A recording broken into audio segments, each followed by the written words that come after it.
O'clock hour here on 11 Live streaming. We got fresh reaction from the chairman of the Georgia Republican Party, Josh McCoon. And now for the other side of the aisle, we want to get some fresh reaction from the chairman of the Georgia Democratic Party, Charlie Bailey, joining us now live on the phone. Charlie, good morning. Great to have you, sir. Good to see you, Dan. Hey, what was your biggest takeaway last night? Did you learn anything new from the speech? I mean, my biggest takeaway is this old fool is, I don't know what is more, if he is more foolish or he is more dangerous. But clearly what we saw is a guy that still cannot accept, 6 years later, that the people of Georgia rejected him in 2020, and he is attempting to sow doubt in an election he's about to get his butt whooped in. That is the bottom line, Dan. And it is a distraction. You know, what he wants is, let me just put it this way. From the people of Georgia I hear about all across our great state, what they don't give a darn about is his fragile ego. What they don't give a darn about is that this guy lost 6 years ago in Georgia and across the country.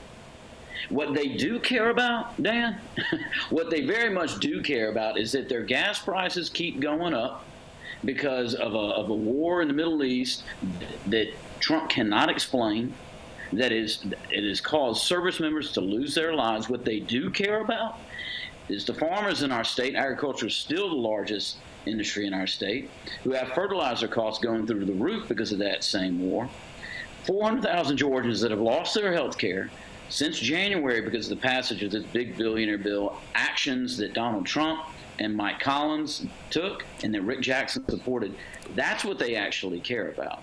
But this last night, what you saw is the perfect encapsulation of a failed, shamed, ridiculous person acting all about what he thinks is best for himself, and not anything to do with what the people of Georgia and the people of this country need out of their government. Charlie, putting aside partisan issues here, do you believe that there is any legitimate election integrity issues that should be addressed by Americans between now and November? Well, let's see.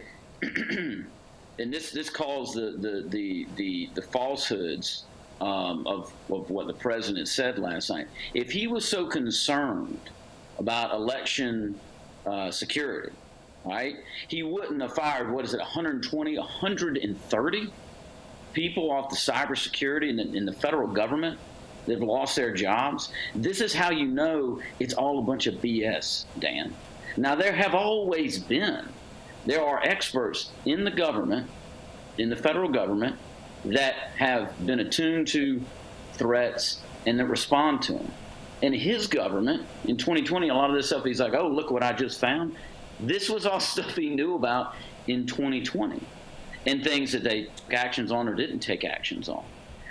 But it is not, we cannot fall for what he is attempting to set up here, which is because, China, newsflash, China and Russia and Iran are bad actors.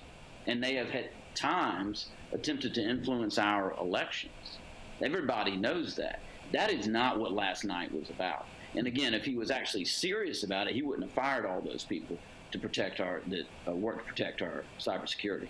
So you're not disputing the fact that China may have had some sort of meddling impact on the election? No, again, let's just be clear, Dan. We have known for years that bad actors, foreign actors, try to influence elections with disinformation campaigns and all the rest. There's no evidence that any foreign actor changed any votes, and that's what this old fool was trying to peddle. And Charlie, we should say, even one of the documents posted on the White House website last night said as much, saying we assess that vote tabulation systems would be difficult to manipulate on a wide enough scale to compromise election results. That posted by the White House itself. Right, and that's the whole point here. This is about sowing doubt. It is not about the actual facts of whatever he's talking about. Because again, these things have been known. I mean, Senator Mark Warner talked about this. This was all, everything that they're talking about releasing the Intelligence Committee did. You know, there's a whole report by the Intelligence Committee, I think it was 2021, you know, bipartisan report that went over this. This is not new. This is about a man obsessed with himself and his own fragile ego, and he is sowing the seeds of doubt because he knows that his agenda that is focused on himself, rewarding himself, his family, how many corrupt deals do they have with how many foreign governments at this point, and rewarding billionaires and big corporations, that people are, excuse my language, they are pissed off about it, and they are making those their feelings known at the polls. That is what last night is about, is because he's trying to sow doubt in what is to come this fall. Charlie, quickly, I got about 30 seconds left. He also touched on the Save America Act, asking Congress to push that through. You know, polling shows the majority of Americans support requiring voter ID. Is there any portion of that bill that you support or you think Georgia Democrats should get behind? Again, what that bill does is it makes a whole bunch of people that ain't got passports, makes it a lot harder for them to vote.